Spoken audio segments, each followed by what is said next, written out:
Hai, halo, assalamualaikum. Kembali lagi dengan saya Fathia Syahidah dari Fakultas Hukum Universitas Surya Kencana Cianjur, Jawa Barat.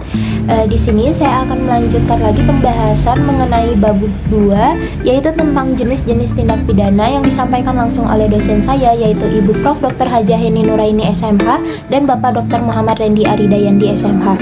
Jenis-jenis tindak pidana itu terbagi menjadi dua, yaitu ada menurut KUHP dan menurut doktrin. Yang pertama, mari kita membahas tentang menurut KUHP. Menurut KUHP terbagi menjadi dua kembali, yaitu ada kejahatan misdriven, buku 2 pasal 104 sampai 488 KUHP, dan yang kedua itu ada pelanggaran overtredingen, buku 3 pasal 489 sampai 569 KUHP.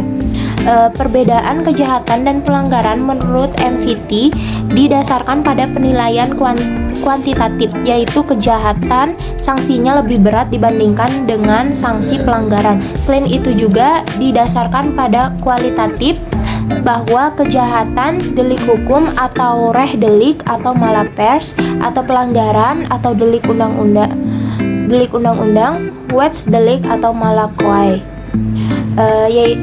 Selanjutnya ada menurut doktrin. Yang pertama itu ada delik material dan delik formil. Delik material itu akibat dari tindakan suatu pidana, dan delik formil itu perbuatan yang dilarang dari tindak pidana. Selanjutnya ada delik komisionis, yaitu delik pelanggaran terhadap perbuatan yang dilarang seperti pencurian, penggelapan, dan penipuan. Selanjutnya ada delik omisionis, delik pelanggaran terhadap perintah tidak berbuat atau melakukan sesuatu yang diharuskan atau diperintahkan. Selanjutnya ada delik komisionis per omissionem commissa, yaitu delik yang berupa pelanggaran larangan tetapi dapat dilakukan dengan tidak berbuat. Selanjutnya ada delik tunggal dan delik berganda, ada delik aduan dan bukan delik aduan, ada delik politik dan delik umum, dan yang terakhir yaitu ada delik khusus dan delik umum. Pembahasan selanjutnya yaitu mengenai bab 3, yang dimana membahas mengenai pembaharuan hukum pidana di Indonesia. Membahas tentang sejarahnya. Sejarah berlaku KUHP di Indonesia yaitu berasal dari WVS Belanda melalui pasal 75 RR Jo pasal 131 IS sejak 1 Januari 1918 berubah menjadi WVSNI. Selanjutnya melalui Undang-Undang Nomor 1 Tahun 1946 WVSNI berubah menjadi KUHP.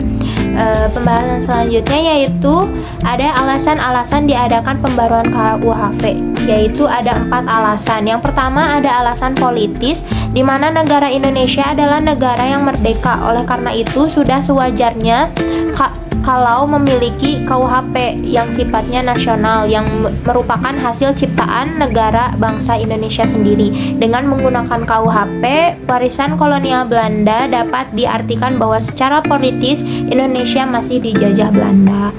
Alasan kedua yaitu alasan sosiologis. Dalam KUHP, warisan kolonial Belanda masih ditemukan atau terdapat nilai-nilai budaya dan agama di Indonesia yang tidak diatur dalam KUHP, bahkan tidak mendapatkan pengaturan. Oleh karena itu, dengan adanya KUHP, buatan bangsa Indonesia sendiri diharapkan dapat memuat aturan-aturan yang mencerminkan nilai-nilai budaya dan agama yang dianut di Indonesia. Misalnya, hukuman mati dalam KUHP Belanda sudah sejak tahun 1896 dicabut dan tidak berlaku lagi, tetapi dalam WVSNI masih berlaku. Dalam WVSNI tidak mengatur tentang perbuatan homoseksual, kumpul kebo, perbuatan cabul, dan lain-lain yang dilakukan oleh orang dewasa. Sedangkan di RUU KUHP 2025 mendatang itu akan ada.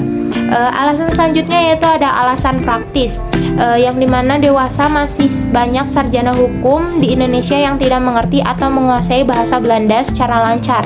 Padahal teks resmi yang asli dari WVSNI itu adalah bahasa Belanda. sehingga ketika diterjemahkan ke dalam bahasa Indonesia terdapat terjemahan yang beraneka ragam yang dikhawatirkan akan terjadi terjemahan yang menyimpang. Selain itu tidak menunjang dalam praktek hukum pidana yang pasti dan seragam. Atas dasar itu selayaknya Indonesia mempunyai KUHP dengan teks resmi bahasa Indonesia yang baik dan benar sesuai KBBI. Dan alasan terakhir yaitu ada alasan adaptif, yaitu dimana sebagai bagian dari bangsa-bangsa di dunia, Indonesia wajib memperhatikan asas-asas dan nilai-nilai yang sifatnya universal secara internasional dan memasukkan asas dan nilai tersebut ke dalam KUHP yang nanti akan berlaku di Indonesia. Contohnya asas-asas terorisme, asas-asas narkotika, dan asas pembajakan udara dan lain-lain. Pembahasan terakhir yaitu mengenai cara-cara melakukan pembaruan KUHP. Sebenarnya ada 5 cara, tapi pada pertemuan keempat ini kita hanya membahas 2 cara, yaitu mengenai kriminalisasi dan deskriminalisasi. Mengenai kriminalisasi yaitu suatu proses pembaharuan di mana suatu perbuatan tadinya bukan merupakan perbuatan yang dapat dipidana, tetapi karena perkembangan masyarakat menjadi perbuatan yang dapat dipidana. Penciptaan delik baru. Pembaharuan ini diakhiri dengan terbitnya undang-undang baru. Contohnya Undang-Undang Nomor 1 PNPS tahun 1965 tentang penodaan agama. Terhadap undang-undang ini ada kritik dari Prof. Umar Seno Adji yang mengatakan bahwa Undang-Undang Nomor 1 tahun 1965 JO pasal 156 KUHP bukanlah delik agama, tetapi merupakan delik yang berhubungan agama atau penodaan agama. Alasannya karena kalau delik agama harus diatur secara rinci tentang agama, misalnya tentang penghinaan agama, kitab suci, nabi, ulama, dan lain-lain. Pembahasan yang terakhir yaitu mengenai dekriminalisasi, yaitu suatu proses pembaharuan yang tadi suatu perbuatan itu dapat dipidana karena perkembangan masyarakat menjadi perbuatan yang tidak dapat dipidana, memandulkan delik. Contohnya pasal 534 KUHP terbatas hanya pada petugas atau penyuluh keluarga berencana, sifatnya terbatas. Undang-Undang Nomor 17 tahun 1967 sebagai contoh tentang penarikan cek kosong. Menurut undang-undang ini, siapa penarik cek kosong ini adalah tindak pidana. Akibat dari adanya undang-undang ini, tidak ada orang yang mau melakukan transaksi dengan menggunakan cek karena takut dikenakan sanksi pidana.